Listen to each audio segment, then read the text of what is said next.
నమస్కారం. జిల్లా సమగ్ర నివేదికకు స్వాగతం. ఈ కార్యక్రమం ద్వారా ఆయా జిల్లాల్లో అభివృద్ధి కార్యక్రమాలు, ముఖ్య ఘటనలు, పరిణామాలు ఇంకా ఇతర అంశాల గురించి తెలుసుకుంటున్నాం కదా. ప్రస్తుతం కామారెడ్డి జిల్లా నుంచి రాచర్ల లక్ష్మీనారాయణ గారు అందుబాటులో ఉన్నారు. ఆయన్ను అడిగి మరిన్ని వివరాలు తెలుసుకుందాం. నమస్కారం అండి లక్ష్మీనారాయణ గారు.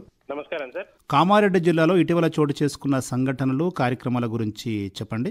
కామారెడ్డి జిల్లాలో ఇటీవల అనేక సంఘటనలు చోటు చేసుకున్నాయి. కామారెడ్డి జిల్లా బాన్సువాడ మున్సిపాలిటీ ఇన్ఛార్జి కమిషనర్ గా శ్రీహరి రాజు బాధ్యతలు స్వీకరించారు. ముఖ్యమంత్రి కార్యాలయం నుండి కామారెడ్డి జిల్లాకు సంబంధించిన 382 ప్రజావాణి ఫిర్యాదులు వచ్చాయని, అత్యంత ప్రాధాన్యత ఇచ్చి పరిష్కరించాలని కామారెడ్డి జిల్లా అదనపు కలెక్టర్ చంద్రమోహన్ అధికారులను ఆదేశించారు. కామారెడ్డి జిల్లాలో పార్లమెంట్ ఎన్నికలు ఎలా జరిగాయి? కామారెడ్డి జిల్లాలో లోక్సభ ఎన్నికల పోలింగ్ ప్రక్రియ ప్రశాంతంగా సాగింది. జైరాబాద్ పార్లమెంట్ నియోజకవర్గ పరిధిలోకి వచ్చే కామారెడ్డి జిల్లా వ్యాప్తంగా ఓటర్లు ఉత్సాహంగా ఓటేశారు. కామారెడ్డి జిల్లాలోని బాన్సువాడ, ఎల్లారెడ్డి, కామారెడ్డి, జుక్కల్ నియోజకవర్గాల్లో పట్టణ ఓటర్ల కన్నా గ్రామీణ ప్రాంతాల ఓటర్లే ఎక్కువ చైతన్యం ప్రదర్శించారు. కలెక్టర్ జితేశ్వీ పటేల్, ఎస్పీ సింధు శర్మ వివిధ ప్రాంతాల్లో పర్యటించి పోలింగ్ సరళి, భద్రతా ఏర్పాట్లను పర్యవేక్షించారు.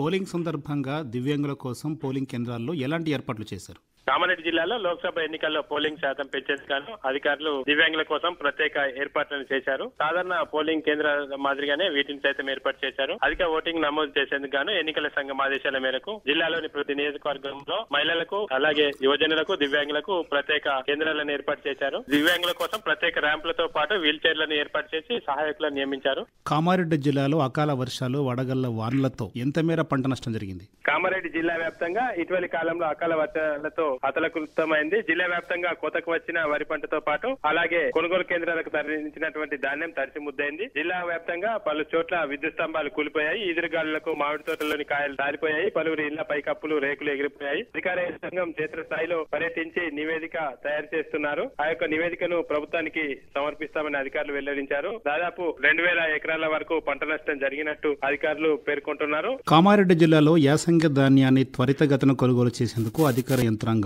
ఎలాంటి చర్యలు చేపట్టింది? కామారెడ్డి జిల్లాలో యాసంగి సీజన్ కు సంబంధించి వరిధాన్యం సేకరణ ప్రక్రియ లక్ష్యాన్ని అధిగమించే దిశగా సాగుతుంది. 3 లక్షల మెట్రిక్ టన్నుల ధాన్యం సేకరించే లక్ష్యం కాగా ఇప్పటికి 2,97,000 మెట్రిక్ టన్నులు కొనుగోలు చేశారు. మరికొద్ది రోజుల గడువు ఉండడంతో లక్ష్యానికి మించి కొనుగోలు జరిగే అవకాశాలున్నాయి. జిల్లాలో 2,45,000 హెక్టార్లలో వరిని సాగు చేశారు. గిట్టుబాటు ధర కల్పించేందుకు గాను ప్రభుత్వం జిల్లాలో ప్రాథమిక సహకార సంఘాల పరిధిలో 327, ఐకేపీ ఆధ్వర్యంలో 23 కొనుగోలు కేంద్రాలను ఏర్పాటు చేశారు. మరికొన్ని రోజుల్లో కొనుగోలు పూర్తి చేస్తామని తెలిపారు. ప్రస్తుతం చివరి దశకు చేరుకుందని పేర్కొన్నారు. కామారెడ్డి జిల్లాలో రోడ్డు ప్రమాదాల నివారణకు అధికారులు ఎలాంటి చర్యలు తీసుకుంటున్నారు? కామారెడ్డి జిల్లాలో తరచుగా రోడ్డు ప్రమాదాలు జరుగుతుండటంతో అధికార యంత్రాంగం పకడ్బందీగా చర్యలు తీసుకుంటున్నారు. ఇటీవల జిల్లా కలెక్టర్ జితేశ్వీ పటేల్ అధ్యక్షతన కలెక్టర్ కార్యాలయంలో రోడ్డు భద్రత కమిటీ సమావేశం నిర్వహించారు. పౌరులు రోడ్డు భద్రత నిబంధనలు పాటించాలని కలెక్టర్ పేర్కొన్నారు. కామారెడ్డి జిల్లాలో 60 కిలోమీటర్ల మేర జాతీయ రహదారి విస్తరించి ఉందని, జిల్లాలోని Daggi, Sadashivnagar, Bikkanoor, toll plaza, RDA తనిఖీ కేంద్రం, టేక్రియాల్ ప్రాంతాల్లో తరచు రోడ్డు ప్రమాదాలు చోటు చేసుకుంటున్నాయని, గత ఏడాది కాలంలో 350 రోడ్డు ప్రమాదాలు జరిగాయని తెలిపారు. ప్రమాదాల నివారణకు తగిన చర్యలు తీసుకోవాలని సూచించారు.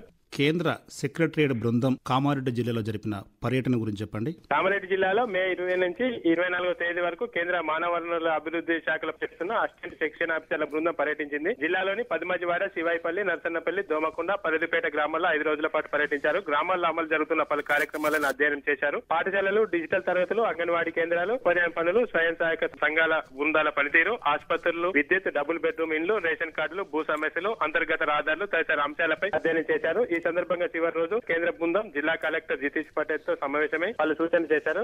కామారెడ్డి జిల్లాలో వానాకాలం పంటల సాగుపై అధికారులు రూపొందించిన యాక్షన్ ప్లాన్ గురించి చెప్పండి. ఈ వానాకాలం సీజన్ లో పంటల సాగుపై కామారెడ్డి జిల్లా అధికారులు ప్రణాళికను రూపొందించారు. పంటల సాగు విస్తీర్ణతో పాటు ఎరువులు, విత్తనాలను అధికారులు సిద్ధంగా వస్తున్నారు. జిల్లా వ్యాప్తంగా ఈ వానాకాలం సీజన్ లో 5,14,686 ఎకరాల్లో వివిధ పంటలు సాగవుతాయని వ్యవసాయ శాఖ అంచనా వేసింది. అయితే ఈ సీజన్ లో పంటల సాగుకు అనుగుణంగా 110 లక్షల క్వింటాల విత్తనాలను అందుబాటులో ఉంచారు. ఇదండి కామారెడ్డి జిల్లా నుంచి రాచర్ల లక్ష్మీనారాయణ గారు అందించిన జిల్లా సమగ్ర నివేదిక. మరో రోజు మరో జిల్లా నుంచి సమగ్ర నివేదికను విందాం. అంతవరకు సెలవు. నమస్కారం.